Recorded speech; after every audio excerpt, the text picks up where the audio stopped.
عن انس ان عبد الله ابن السلام بلغه مقدم النبي صلى الله عليه وسلم المدينة فأتاه يسأله عن أشياء فقال إني سائلك عن ثلاث خصال لا يعلمهن إلا نبي فإن أخبرتني بها آمنت بك وإن لم تعلمهن عرفت أنك لست بنبي.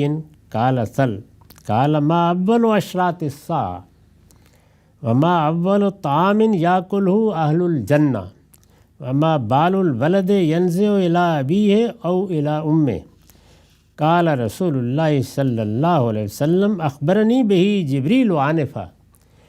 قال ابن سلام جبريل؟ قال نعم. قال ذلك عدو اليهود من الملائكة. فقرأ صلى الله عليه وسلم هذه الآية من كان عدوا لجبريل فإنه نزله على قلبك بإذن الله. قال أما أول أشراط الساعة فالنار تحشرهم من المشرق إلى المغرب وأما أول طعام يأكله أهل الجنة فزيادة كبد الحوت وأما شبه الولد أباه وأمه فإذا سبق ماء الرجل ماء المرأة نزل الولد وإذا سبق ماء المرأة ماء الرجل نزلت الولد. یہ بھی ایک مفصل روایت ہے. اس کے ایک حصے کا میں نے اقتباس آپ کے سامنے پیش کیا. ترجمہ یہ ہے، انس بن مالک کا بیان ہے کہ عبداللہ بن سلام کو یہ خبر ملی. یہ ایک یہود کے بڑے عالم تھے مدینہ میں.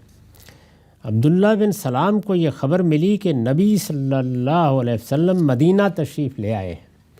تو وہ آپ کی خدمت میں حاضر ہوئے کہ آپ سے کچھ چیزوں کے بارے میں پوچھیں. ظاہر ہے دونوں رویے تھے. ایک تو وہ تھے کہ جنہوں نے یہ کہا کہ یہ سوال ہی نہیں پیدا ہوتا کہ ہم جا کے یہ جانیں بھی کہ اللہ نے کوئی پیغمبر بھیج دیا ہے. پیغمبر تو صرف بنی اسرائیل میں آ سکتے ہیں. لیکن یہود میں بہت سلیم الطبع لوگ بھی موجود تھے. تو یہ آئے. انہوں نے اس موقع پر کہا میں آپ سے 3 ایسی باتیں پوچھنا چاہتا ہوں جنہیں کوئی نبی ہی جان سکتا ہے. یہ صاف معلوم ہوتا ہے کہ یہود کے ہاں کوئی روایت رہی ہوگی اس طرح کی کہ یہ باتیں تو بس اللہ کے پیغمبر ہی بتا سکتے ہیں، کسی اور کے لیے ممکن نہیں ہے کہ وہ اس وقت کے علم کے لحاظ سے ان کے بارے میں کوئی اطلاع دے سکے. سو آپ نے، یعنی انہوں نے کہا عبداللہ بن سلام نے، سو آپ نے اگر ان کے بارے میں مجھے صحیح بتا دیا تو میں آپ کی رسالت پر ایمان لے آؤں گا. لیکن آپ کو ان باتوں کا علم نہ ہوا تو میں جان لوں گا کہ آپ کوئی نبی نہیں. یہ انہوں نے آ کے رسول اللہ سے عرض کیا. آپ نے فرمایا پوچھو. اس نے کہا قیامت کی پہلی علامت کیا ہوگی؟ اہل جنت پہلا کھانا کیا کھائیں گے؟ اس کی کیا وجہ ہے کہ بچہ کبھی باپ کے مشابہ ہوتا اور کبھی ماں کی شکل و صورت پر ہوتا ہے؟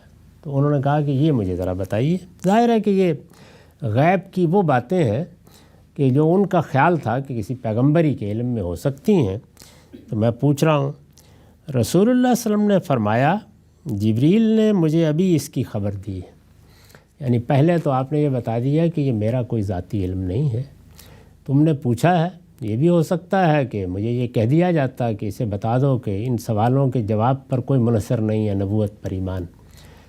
لیکن صاف معلوم ہوتا ہے کہ تمہارے اندر جو ایمان قبول کرنے کے لیے اللہ نے داعیہ رکھا ہے تو اللہ بعض اوقات اپنے بندوں کے لیے یہ عنایت بھی فرماتے ہیں. تو جبریل آئے ہیں اور مجھے انہوں نے 3 سوالوں کے جواب دیے ہیں. تو آپ نے بتا دیا کہ یعنی انسان کی حیثیت سے میں بھی ایسی ہی بات کر سکتا تھا، لیکن اب اللہ نے بھیج دیا جبریل کو، انہوں نے بتا دیا ہے تو میں تمہیں جواب دے دیتا ہوں.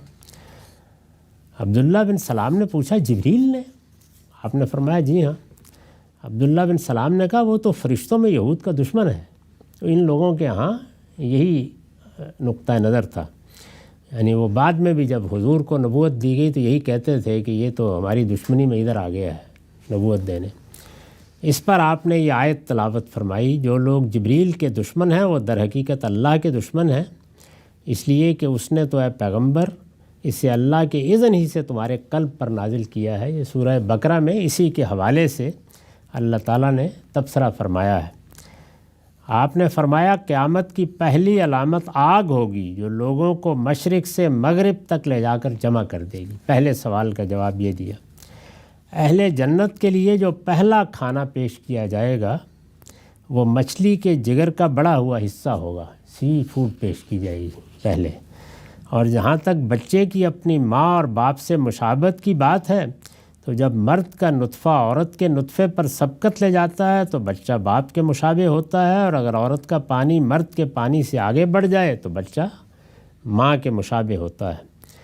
عبداللہ بن سلام نے یہ جوابات سنے تو کہا، میں گواہی دیتا ہوں کہ اللہ کے سوا کوئی معبود نہیں اور آپ اللہ کے رسول ہیں۔ تو گویا وہ یہ جواب انہوں نے پائے اور پھر ایمان لے آئے۔ ان میں سے ہر جواب وضاحت کا تقاضا کرتا ہے۔ ہمارا وقت ختم ہو گیا، اس پر اب آئندہ نشست میں بات کریں گے۔ وآخر دعوانا الحمدللہ رب العالمین۔